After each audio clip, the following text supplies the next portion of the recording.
Sukacita awal tahun. Waktu terus bergulir maju, mengantar kita memasuki tahun yang baru. Sang Kronos terus berjalan maju tanpa menunggu apakah kita siap atau tidak. Dan Allah juga menghadirkan Kairos, sehingga kita dapat memaknai tahun baru ini sesuai rencananya. Marilah kita syukuri sukacita awal tahun ini dengan beribadah kepada Tuhan.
Dalam senyum yang baru ini, Majelis Sinode memberi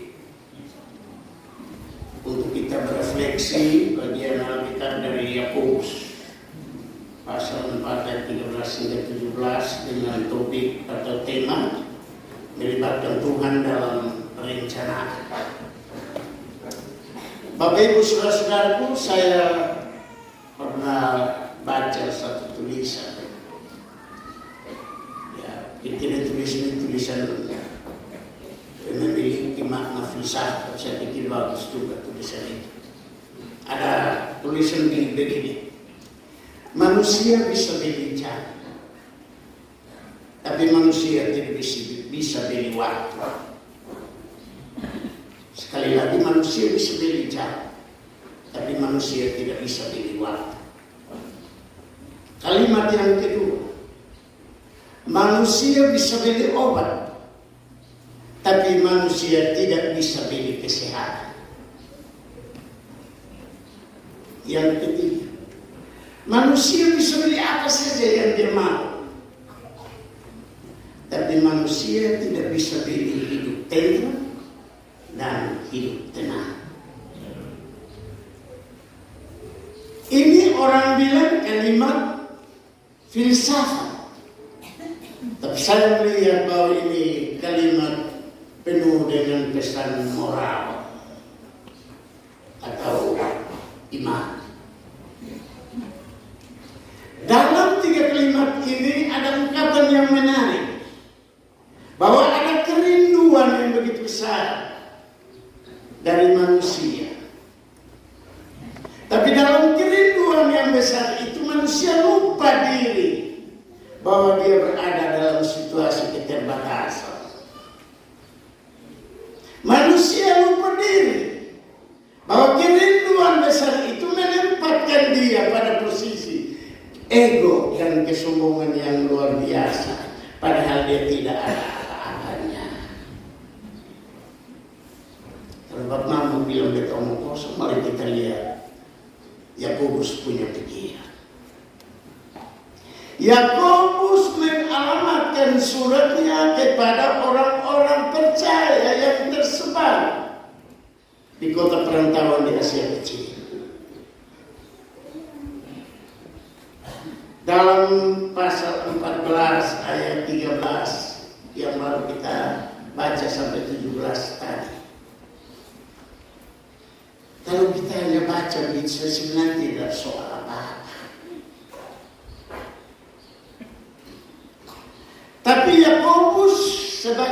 seorang hamba Allah, dia coba mempelajari dengan kritis, dengan teliti, dengan seksama, bagaimana pola hidup orang Kristen yang ada di perantauan di Asia Kecil itu. Dia dapati mereka bahwa yang pertama, orang Kristen yang ada di Asia Kecil sebagai orang perantau, mereka ingin memuliakan Allah, tidak ingin mempermalukan nama Allah, dan karena itu mereka berusaha untuk menggapai hidup yang layak di hadapan Tuhan. Dalam konsep untuk menjadi orang yang tidak mempermalukan Tuhan karena kemiskinan, tetapi memuliakan Tuhan karena hidup berkecukupan, maka tidak salah kalau mereka mempunyai rencana masa depan. Itu betul Pak Mama ya. Betul, ada rencana masa depan, itu sesuatu yang baik. Betul, semua bikin malu Tuhan.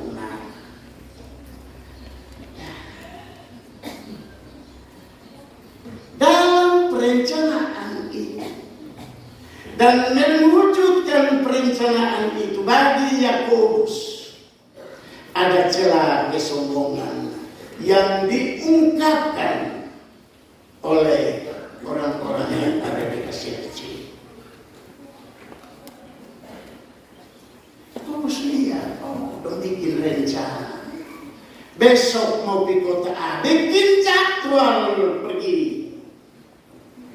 Perencanaannya mantap, jadwal pergi, berapa lama ada di sana, hasil apa yang mereka akan dapat di sana. Terlalu paten.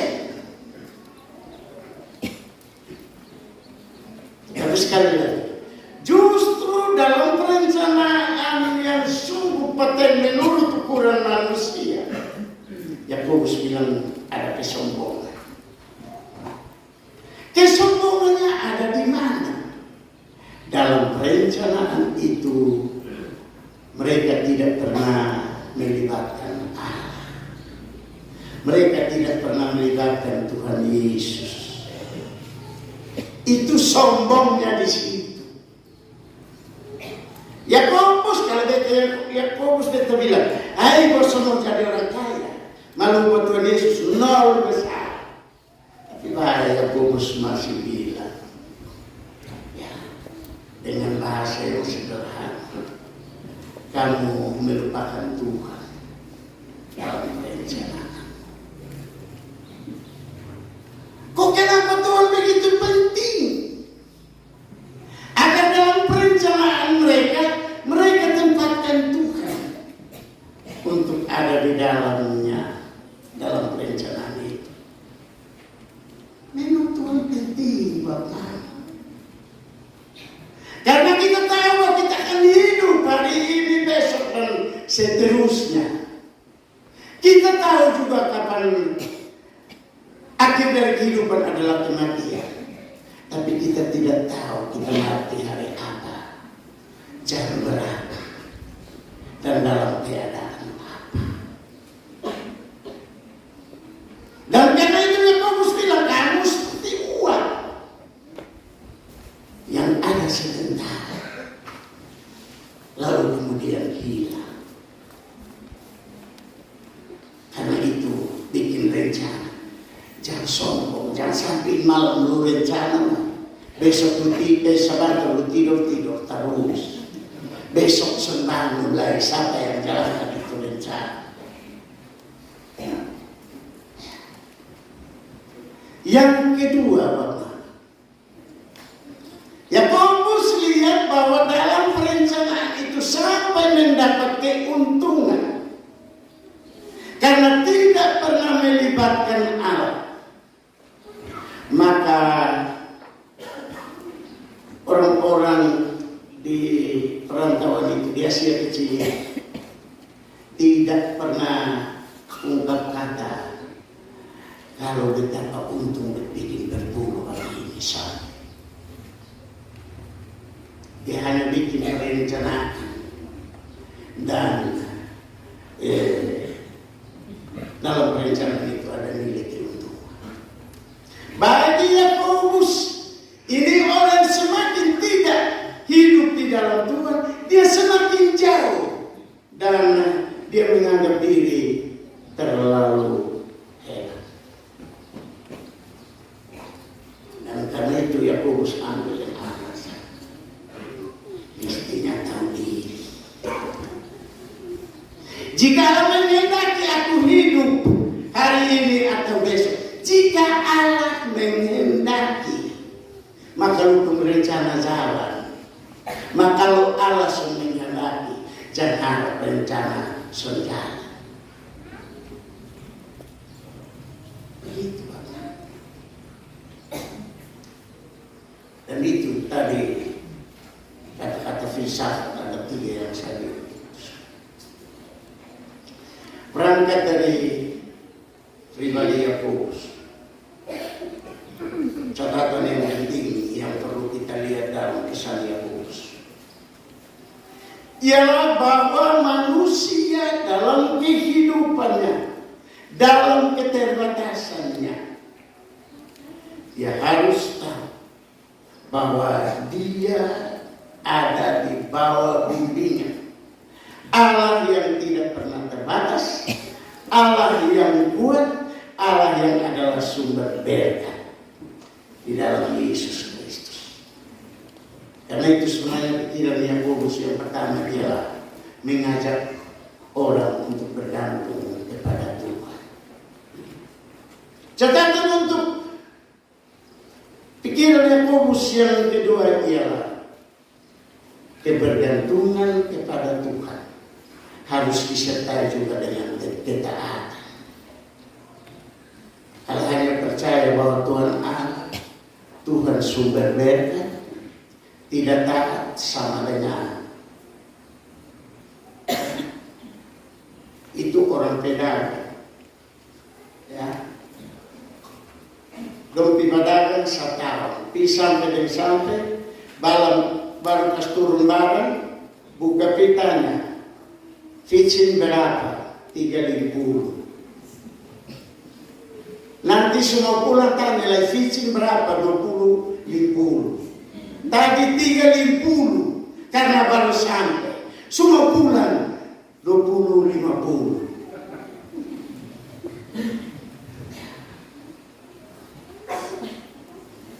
Ibu, pesannya yang berikut. Yakobus ini agar orang-orang yang ada di perantauan itu kalau kenal Tuhan, hidup harus seturut kehendak Tuhan. Jangan coba-coba Tuhan. Ini orang pedagang, dong orang Kristen. Tapi kita bilang Kristen muda karena hasil pemerintahan. Dong jadi orang Kristen. Dong tahu apa yang Tuhan kehendaki. Tapi dong coba-coba dengan Tuhan. Dan itu yang Yakobus bilang. Kalau tahu yang baik, lalu kemudian tidak bikin yang baik, maka itu berdosa. Saya sadar. Apa catatan itu bagi kita, Bapak, saudara-saudaraku? Ada 3 hal yang saya catat ini. Yang pertama, kita baru 9 jam 10 menit masuk tambah. Kita sudah rencana banyak. Ya. Tapi ketika ada pikir mau begini, tanya Tuhan kosong di dalam doa. Lapas tahun tadi malam. Jujur, kita besok mau pilih lagi. Maka di malam doa safar besok pesta Tuhan, besok kita mau pilih lagi. Padahal itu sudah rencana dan kemarin. Beta rencana harus kita pimpin kebaktian malam. Tapi tadi malam doa lupa. Tadi pagi datang doa lupa. Di atas mimbar ini baru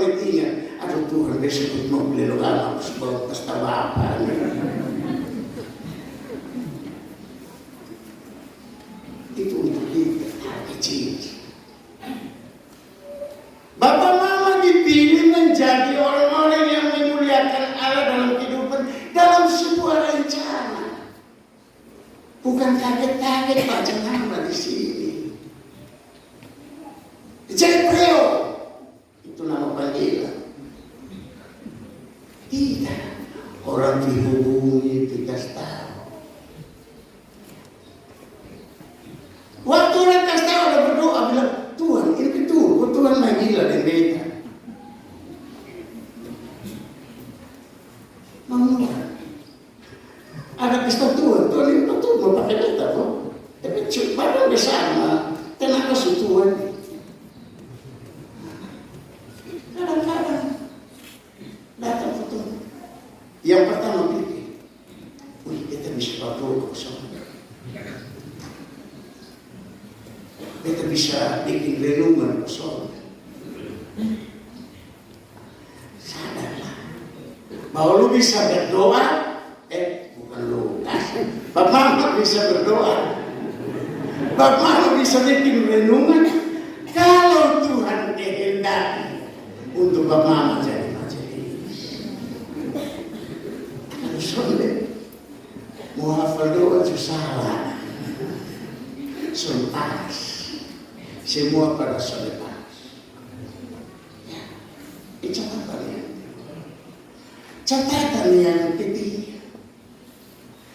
Ketika Bapak Mama, ketika kita diberi kesempatan untuk hidup di tahun 2024 ini, pernah kita berkata kepada Tuhan, Tuhan, saya sudah tahu Tuhan pun kehendak dalam hidup ini, dan saya ingin menaati kehendak-Mu. Salah satunya ialah Tuhan, ini besok sibuk habis pasalaman, pasti berturun laut dapat ikan.